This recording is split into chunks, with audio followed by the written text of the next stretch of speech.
Hello, good morning, नमस्कार, प्रणाम आप सभी लोगों को।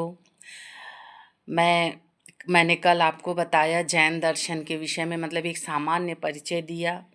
आइए उसी क्रम में आगे बढ़ते हुए आज जैन सिद्धांत के विषय में मैं आपको बताऊं कि त्रिरत्न क्या है, महाव्रत क्या है, उनका जो है अनेकांतवाद क्या है, स्यादवाद क्या है, इसके विषय में मैं आपको एक शार्ट में सामान्य परिचय दूं। आगे के वीडियो में विस्तृत जानकारी क्रम से एक एक के विषय में दूंगी। तो आइए हम देखते हैं कि जैन दर्शन में जो जैन दर्शन के जो प्रमुख सिद्धांत और उनकी अवधारणाएं हैं, उनके विषय में, मतलब वो क्या कहता है जैन दर्शन, एक शार्ट में मैं आपको बताऊं, जो कि प्रतियोगी परीक्षाओं के लिए आपके लिए बहुत ही महत्वपूर्ण होगा। देखिए, मैंने कल बताया आपको जैन परंपरा में 24 तीर्थंकर या महापुरुष हुए। ठीक, इसमें देखिए प्रथम तीर्थंकर कौन थे? भगवान ऋषभदेव या आदिनाथ। और अंतिम तीर्थंकर भगवान महावीर स्वामी। ठीक, अंतिम तीर्थंकर कौन? महावीर स्वामी। 23वें तीर्थंकर थे पार्श्वनाथ। ठीक, इस तरह देखिए इसके देखिए मुख्य आधार क्या है? त्रिरत्न है। जैन दर्शन का जो मुख्य आधार है वो क्या है? त्रिरत्न है। त्रिरत्न में देखिए जैन धर्म और दर्शन की संपूर्ण रूपरेखा इन 3 रत्नों पर आधारित है। ठीक, त्रिरत्न जो है जैन दर्शन का बहुत इंपॉर्टेंट है। इस जो जैन दर्शन की जो संपूर्ण रूपरेखा है इन्हीं 3 रत्नों पर आधारित है। ठीक, ये व्यवहारिक है, जैसा कि पिछले हमने आपको बताया ना कि ये जो है दार्शनिक सिद्धांत, व्यवहारिक सिद्धांत, सामाजिक सिद्धांत, इन 3 सिद्धांतों में बांट करके हम जैन दर्शन को पढ़ेंगे। तो ये जो मुख्य आधार इसका त्रिरत्न है, ये किस सिद्धांत में आता है? व्यवहारिक सिद्धांत में। ठीक है, तो देखिए ये 3 है। त्रिरत्न का मतलब इसमें जो ये देखिए 3 प्रकार के हैं। इसमें क्या क्या है? देखिए सम्यक दर्शन, सम्यक ज्ञान, सम्यक चरित। सम्यक दर्शन यानी सत्य और जैन सिद्धांतों में अटूट विश्वास। ठीक, सत्य, सम्यक दर्शन क्या कहता है? हमें हमेशा सत्य का पालन करना चाहिए, सत्य के राह पर चलनी चाहिए, और सत्य के राह पर चलते हुए, सत्य को मानते हुए जैन सिद्धांतों में अटूट विश्वास। ठीक, सम्यक ज्ञान। अब सम्यक ज्ञान क्या है? तत्वों और सिद्धांतों का वास्तविक ज्ञान। ठीक, जो सिद्धांत हमारे हैं उन सब का जब वास्तविक, किसी भी चीज़ का वास्तविक ज्ञान जब हमको होता है, एकदम सत्य ज्ञान होता है, तो वही सम्यक ज्ञान है। ठीक है, सम्यक आचरण, अपने व्यवहार में सत्य और अहिंसा को उतारना। देखिए ये अहिंसा के पुजारी माने जाते जैन दर्शन। ये जो है सपने में भी किसी की हिंसा नहीं कर सकते, हाँ, कि एक चींटी तक कोई नहीं मारते। ठीक है, तो इसीलिए ये जो यज्ञ वगैरह की क्या करते हैं, ये आलोचना करते हैं, क्योंकि अगर यज्ञ होगा तो कीट पतंगे भी मतलब उसकी अग्नि जब प्रज्वलित होगी तो छोटे छोटे जो कीटाणु रहते हैं वो मर जाएंगे, इसीलिए वो यज्ञ वगैरह को जो मान्यता नहीं देते। सम्यक आचरण में मतलब अपने व्यवहार में सत्य और अहिंसा को उतारना। देखिए अब इसके बाद आ जाता है इनका 5वां महाव्रत। इनकी शिक्षा में क्या था? महाव्रत भी ये व्यवहारिक सिद्धांत के अंतर आता है। देखिए व्यवहारिक सिद्धांत में त्रिरत्न, महाव्रत में ये जो है 5 महाव्रत बताते हैं, और पंच महाव्रत, इन पंच महाव्रतों का कड़ाई से जैन दर्शन में पालन भी किया जाता है। ठीक, तो ये पंच महाव्रत कौन से हैं? सम्यक आचरण के लिए जीवन में 5 महाव्रतों का पालन करना अनिवार्य है। ठीक है, तो क्या है? पहला देखिए अहिंसा, किसी भी जीव को मन, वचन या कर्म से कष्ट न देना। अहिंसा परमो धर्म। ये क्या कहते हैं? अहिंसा परमो धर्म, अहिंसा ही परम धर्म है। किसी भी जीव को मन, क्रम, वचन या कर्म से कष्ट न देना। ठीक, इसके बाद दूसरा है सत्य, सदा सत्य व प्रिय बोलना, अस्ते चोरी न करना। ठीक, ब्रह्मचर्य, इंद्रियों पर संयम रखना। फिर अपरिग्रह, सांसारिक वस्तुओं या संपत्ति का अनावश्यक संग्रह न करना। ये क्या है? असत्य, अरे अहिंसा, सत्य, अस्तेय, ब्रह्मचर्य, अपरिग्रह। ठीक, ये क्या हो गए? ये जो पंच महाव्रत जिसका जो है जैन दर्शन में कड़ाई से पालन किया जाता है, इन सब का पालन जैन दर्शन में जो है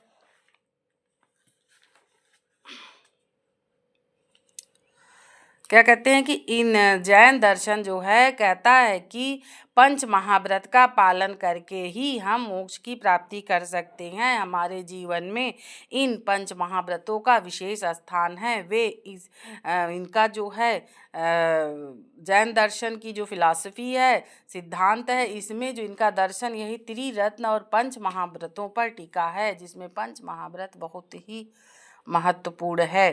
ठीक, सभी जैन दर्शन इसका पालन जो है करते ही हैं। ठीक, इसके बाद आइए हम देखते हैं इसका तात्विक आधार। तात्विक आधार में देखिए क्या है कि छठा जगह तात्विक आधार, हम इनके सिद्धांतों को आपको बता रहे हैं शार्ट में।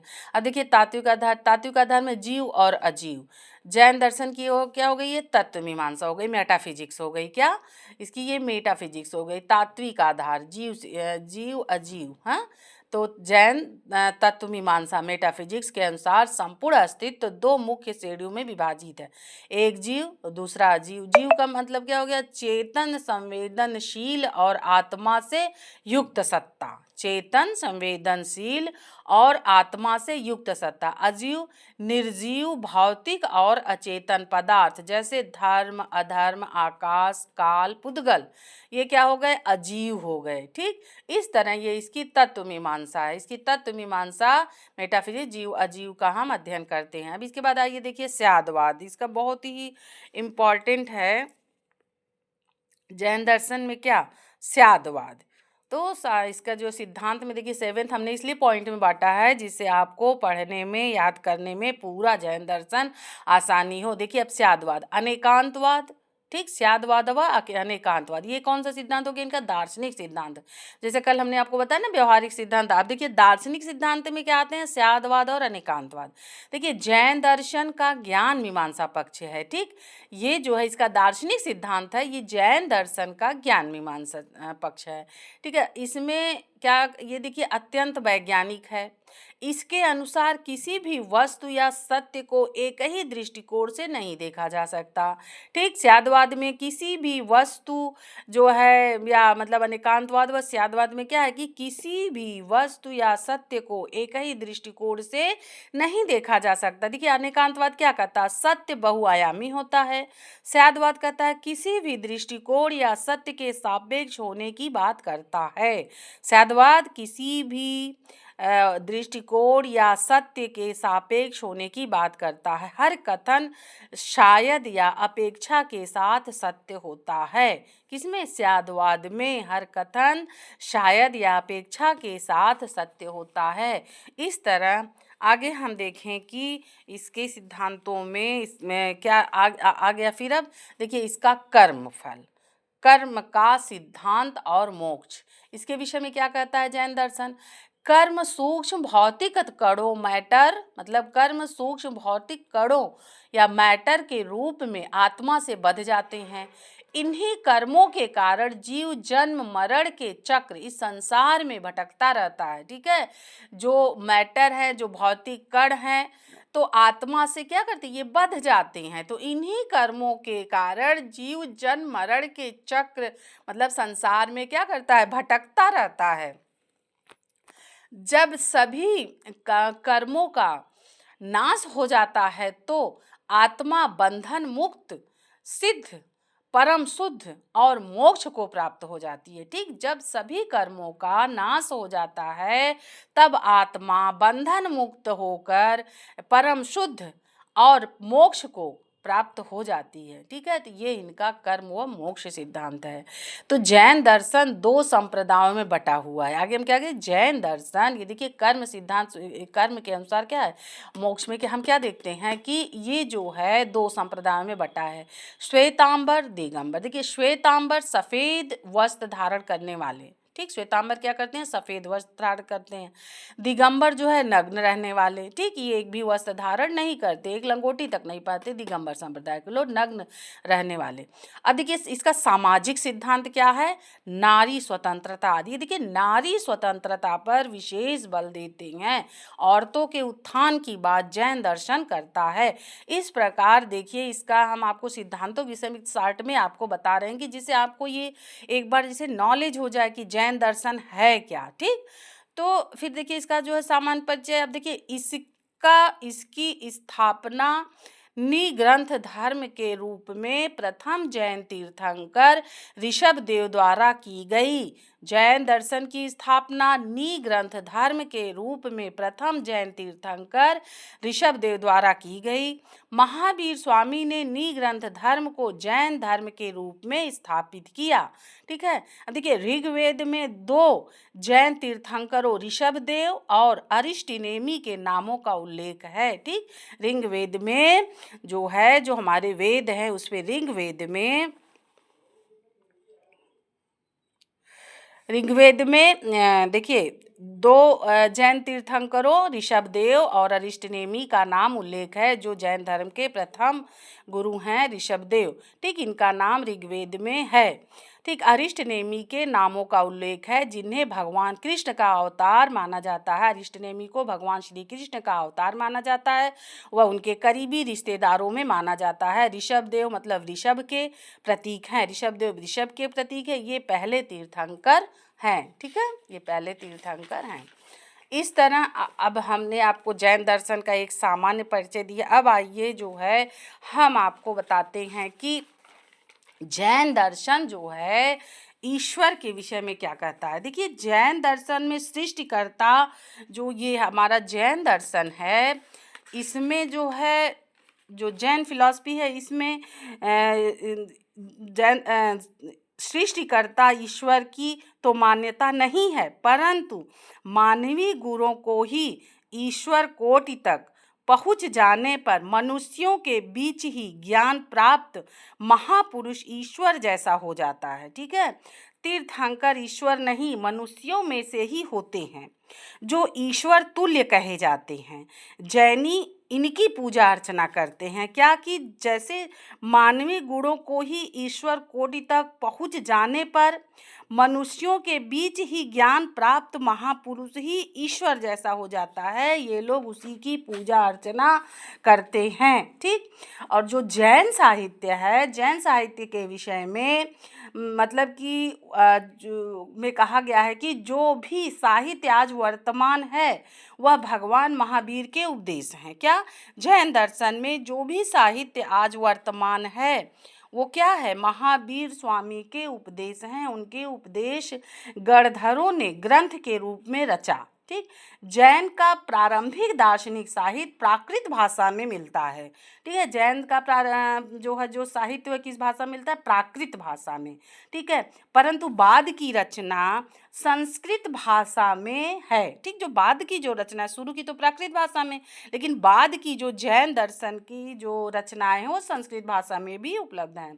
तो उमा स्वामी के अनुसार तत्वार्थ सूत्र या तत्वार्थाधिगम सूत्र। ठीक, उमा स्वामी ने 2 ग्रंथ लिखे, तत्वार्थ सूत्र और तत्वार्थाधिगम सूत्र। ठीक, संस्कृत में महत्वपूर्ण ग्रंथ हैं। क्या है इनका, संस्कृत में उमा स्वाति का, और ये काफ़ी मतलब प्रसिद्ध हैं 2।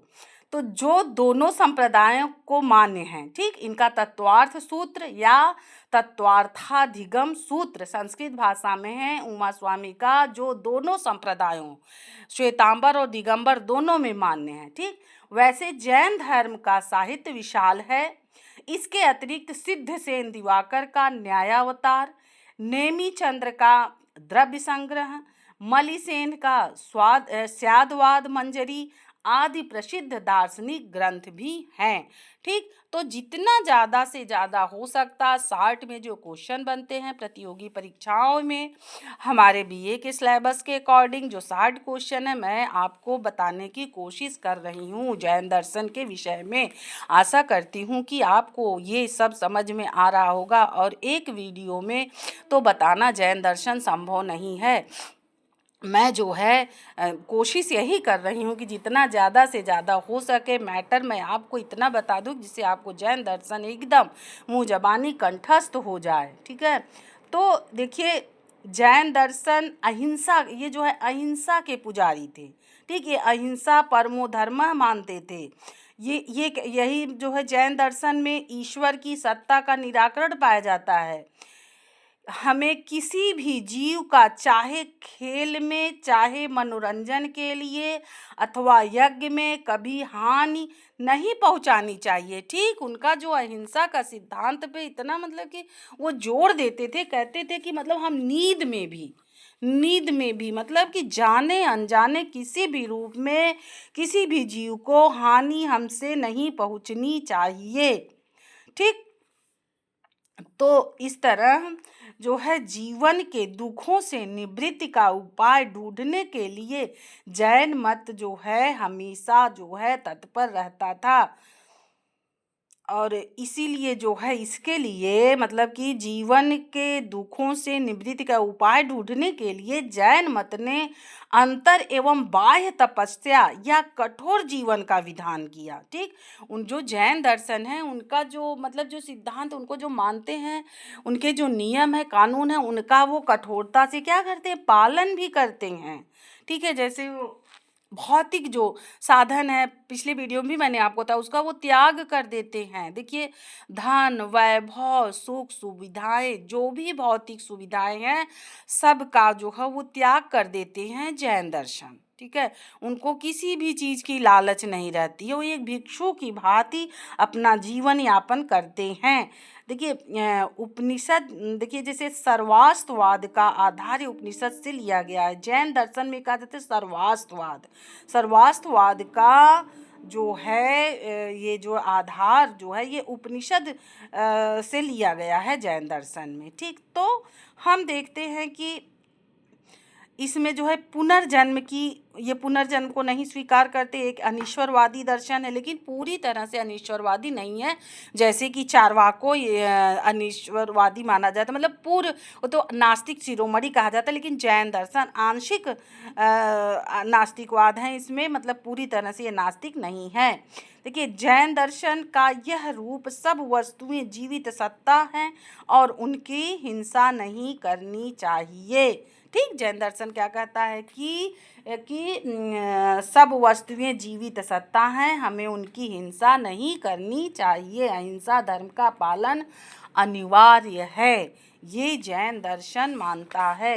इस तरह मैंने आपको जैन दर्शन के विषय में बताया। अब देखिए, अब महावीर स्वामी, देखिए एक वीडियो में कुछ बताना मतलब इतने जल्दी तो संभव नहीं है एकदम शार्ट में, तो मैं थोड़ा सा आपको इसलिए बताऊं जिससे आपको जैन दर्शन समझ में आ जाए। आगे जब इसकी शिक्षाओं के विषय में बताऊंगी तो और अच्छे से समझ में आएगा। ठीक है, अब देखिए, अब आज के वीडियो में इतना ही, और अब कल मैं आपको बताऊं महावीर स्वामी का जीवन परिचय।